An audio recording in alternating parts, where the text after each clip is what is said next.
Hey, Hail Stalkers, thanks for joining us today. I'm meteorologist Taylor Cox, and we are once again vlog style. I know we are not on the green screen for 3 days in a row. We're still working on figuring out some of our technology troubles back here at the Hail Palace, but we still can do the forecast. So let's go ahead and jump right into your weather headlines today.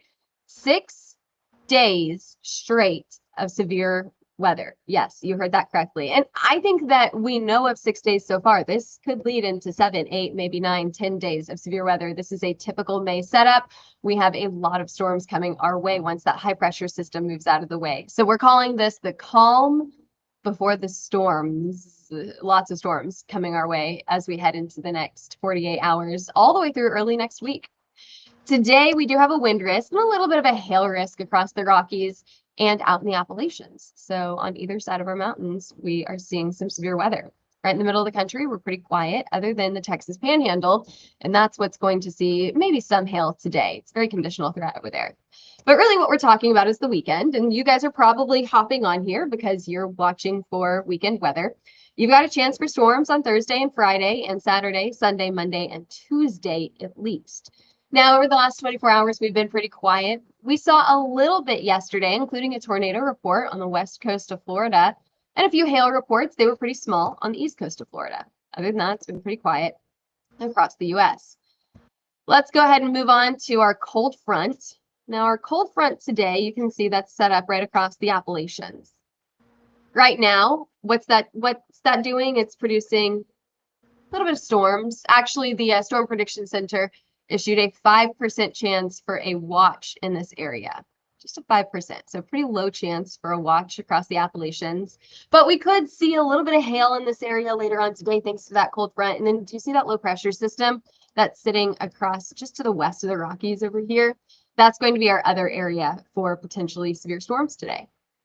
Other than that, it's pretty quiet across the U.S. Oh, where did our graphics go? Come back, graphics. There we go. And we've got a little bit of storms. For the most part, it's pretty quiet. Okay, so marginal risk across the Appalachians. I told you that already. A little bit of a hail risk across Texas and Oklahoma Panhandle. And then just to the west of the Rockies, we've got another chance for severe weather. But actually, I'm going to go back to this graphic here. We have a better chance for storms tomorrow, better chance on Friday, another round on Saturday, and another round on Sunday, just across the plains. So we're talking about Oklahoma, Kansas, Nebraska, Iowa, and Texas over the next few days. But for today, again, we're just to the west of the Appalachians, to the west of the Rockies and to the east of the Appalachians. A little bit of a wind risk here, better chance for high winds across Idaho for tomorrow, or excuse me, for today. And any hail that we see today will be pretty small, but ping pong ball size hail is possible. I think if we do get any hail that large, it'll be out in the Texas Panhandle and Oklahoma Panhandle. That'll be our best chance for large hail. Maybe a better chance for very small hail across places like Pennsylvania and West Virginia. So that's your storm chance for today. Your timeline mainly through this afternoon and evening. Few of these will go severe, but most of them will just bring us some much needed rain. And we need rain across the plains. We need rain across a good portion of the U.S. Any weather questions before we move on here? Any hail for Chicago? So Chicago is out of the storm risk for today and tomorrow. You guys may have a better chance this weekend. And speaking of this weekend, I'm going to go ahead and pull in meteorologist Martin Lauermore. Martin, now we've been talking about severe weather over the last, I feel like 4 days. I've been saying, watch for Saturday, watch for Saturday, watch for Saturday. And we're finally getting there. We've got a risk for Saturday now. I'm going to go ahead and just advance through some of these severe weather risks. Here's Thursday. I mean, things are really starting to change as early as tomorrow. Yeah, I mean, we're seeing this big pattern change. That's the real big thing that we're really watching. And we've been talking about this pattern change that we've been waiting for, and we are on the cusp of it coming in pretty soon. And it's going to be affecting mostly the southern plains. That's going to be the big thing for this couple of days. So future radar showing this right here for your Thursday, seeing a little bit of these storms. It's not really until we get to that Thursday afternoon and into Friday. That's when the cars start seeing more of these storms really invigorating themselves, especially across Kansas City. It looks like this model right here. Well, and I've seen that. Models aren't handling this very well, but I like the next graphic that you have in line here because it really shows our upper air models are showing that we have this major system moving in. It feels like it's not that impressive at first, but then it really starts to deepen. And if you advance it a little bit further, we can see that low pressure system really starting to take hold across the plains. And that is your large scale system that's going to produce all of these storms through Saturday and Sunday and Monday. And that's why it sticks around for a while, because this low pressure system really takes hold of the story over the next few days. Yeah, I mean, if we back this up just to the very beginning where we were earlier this week, let me actually go back there again. You can see we are sitting underneath a high pressure. That's what's been keeping these storms away for us for this past week, and why it's been so quiet across the entire nation. But once that high pressure gets really pushed off of the Gulf Coast, you can see it's pretty much now out there in the Atlantic. We're now under a completely different regime of the pressure system. We're now under more lower pressure systems, which is, of course, allowing these storms to really trigger a lot faster, giving us a necessary ascent for the next couple of days. And so tomorrow, the hail risk, I think, is going to be pretty prominent, especially across Kansas, Salina, Wichita, looking to be the best chances. I'm really watching toward Kansas City, though, because if we get one of those storms to stray in there, we could have some pretty decent hailers in, one of the most major metropolitan areas in the central U.S. And if Kansas City doesn't see storms on Thursday, don't worry, you have more chances for storms as we head into the weekend. Really, this storm risk sits in the same spot day after day after day. Yeah, that area of influence where a lot of these low pressure swings over, we have them called shortwaves. And it's just, another shortwave in the central U.S., another one. There's a song about it or something. But the risk for hail tomorrow is much higher for that central part of the U.S., which is calling for golf ball sized hail. Not golf ball, baseball sized hail for a lot of the central part of Kansas, especially Wichita and Salina. That's where I'm guessing to see the best chance for that larger hail. All the hail is likely baseballs, but I think we have that possibility when we look at our lapse rates and we look at the moisture content that's in the atmosphere. I think we could get a couple of stones upwards to baseball size. Wind is also going to be a threat, maybe not going to be as big as your hail risk, I think, more than likely. Really, once the storms get into these lines, you can see the stretches much further south toward Amarillo, actually down to Lubbock. That's when these storms really start falling along this cold front. And that's when we'll see that wind risk really starting to veer its ugly head. And then hail, of course, is on everyone's mind. So the largest hail, I would say, right through central Kansas, but we have a chance in northern Oklahoma, a chance on the western side of Missouri as well. I think our hail risk is next in line here. Yes, it is. Our day 3, this is going to be for your Friday, your finally Friday, looking to be, again, almost basically wash, rinse, and repeat. Kansas City is actually a little bit of a higher risk, though. If I had to give a day where I think Kansas City will see some large hail, it's going to be Friday.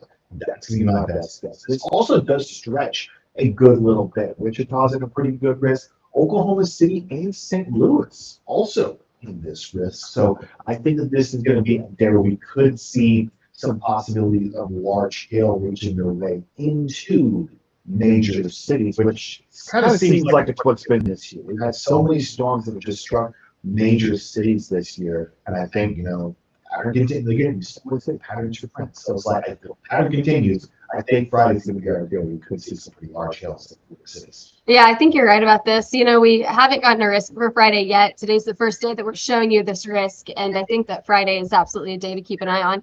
This is really just the first or second round of mini storms that we're going to see as we head into the weekend. So Wichita, Kansas City, keep an eye out for that.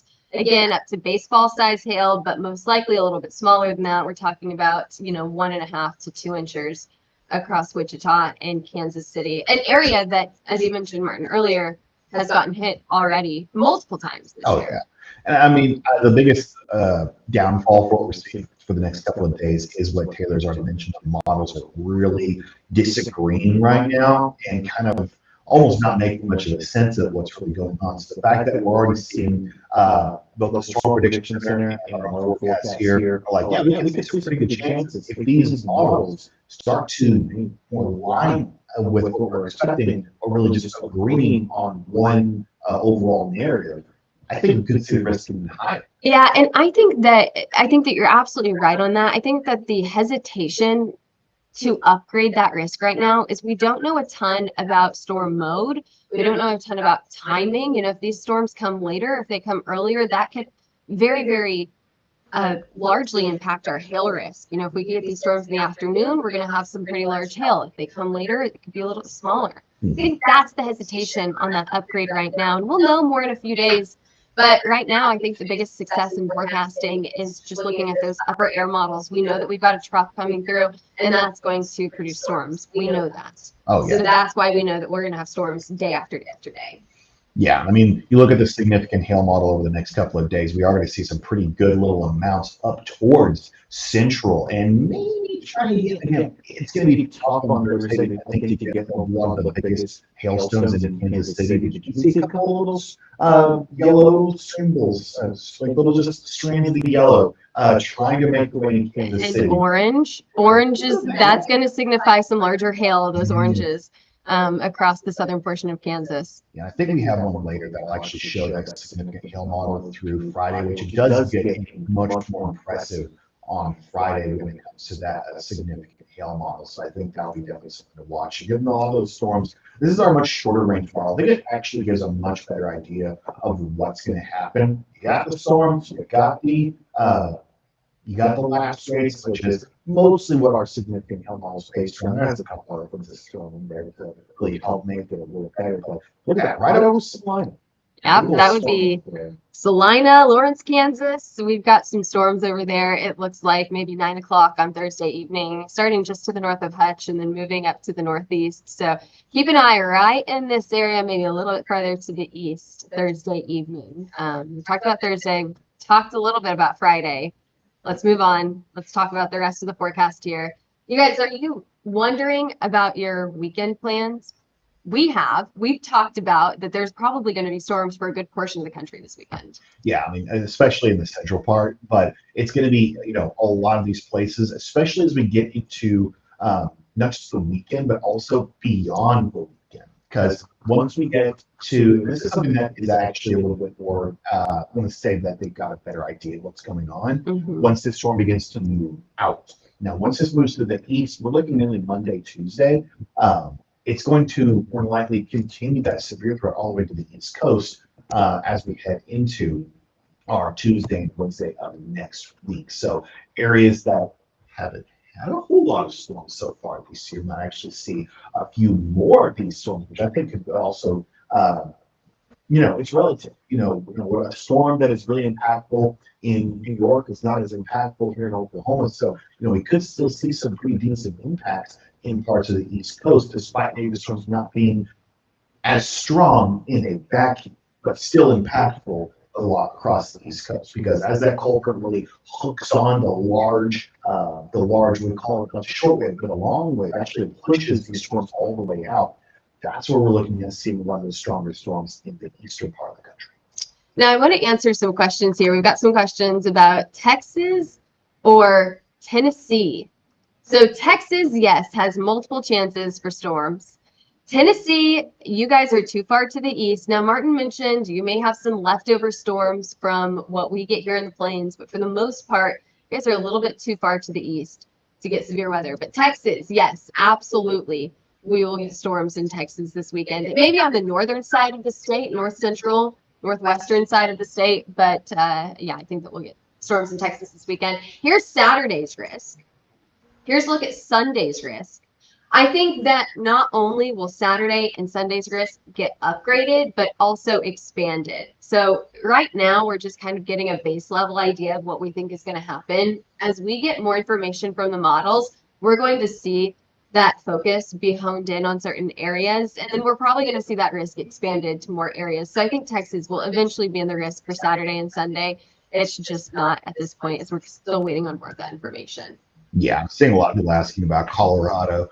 It's a little bit early in the season for you guys. Normally, you start seeing closer around the summertime. I mean, I'm not saying you can't see any of those storms, but it's usually get a little bit later in the year. I mean, granted, we are at this point mid-May, so it's probably going to be pretty similar to start seeing that trend in toward parts of Colorado. And we've already seen it a little bit. Think about 3 or 4 weeks ago, whenever we were seeing storms across the Midwest just over and over and over. We've already seen that shift a little bit to the west, now into the plains.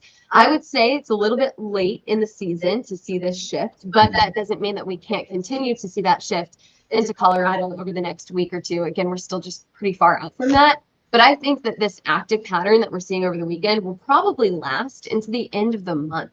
So we probably will eventually see that shift off to the west into places like Colorado. I know Colorado, you guys have seen more snow than you have hail this year so far. You guys were under like what, winter watches, winter warnings? Just Goodness, that's awesome. a week ago. Bring some of that over here to Oklahoma. Yeah, we have none of that here in Oklahoma. And then there's your risk for Monday. Again, it's a very, very widespread risk. I do expect that to also get. Yeah, you can really see the beginning of that cold front hooking on. You can actually see what I'm doing here. The cold front beginning to move in the east. And as it does really start getting drugged along by the cold front, it does mostly become a wind risk, though you still can get those storms ahead of the front. As that cold front pushes, it basically collapses in all that warm air ahead of it, and you can get some of those storms that are going to fire ahead of the cold front. That's where we see that tornado and hail risk. Hi, David. How are you? I saw you had them yesterday terrorizing me. I apologize for those two. Okay, Martin, before you go, and we appreciate your meteorological expertise here, before you go, I have to make you a little jealous. They said that they got 3 inches of snow about a week ago. I'm mad. I want to see that. Granted, we got a lot of snow We can't complain summer. for Oklahoma standards. The first time ever I've seen a foot of snow and used to Oklahoma in my life, which I guess I can't really say like, oh, give me more, because at that point in time, I don't know if they could manage it. We definitely could not manage anymore here. We were shut down for like 3 or 4 days at least, with just 6 inches of snow. Okay, I think that we've answered most of our questions. Thank you, Martin, for joining us today. I'm going to wrap up here with some temperatures. So on top of that severe weather, I'm going to actually have to go through some of our graphics here before we get to temperatures. But we have just round after round after round of severe weather, and we've broken down a lot of the severe weather hazards for you guys. If you still have questions, put them in the comments section. I may be able to answer them just before we have to hop off here. But I do want to go over what you can expect before those storms arrive.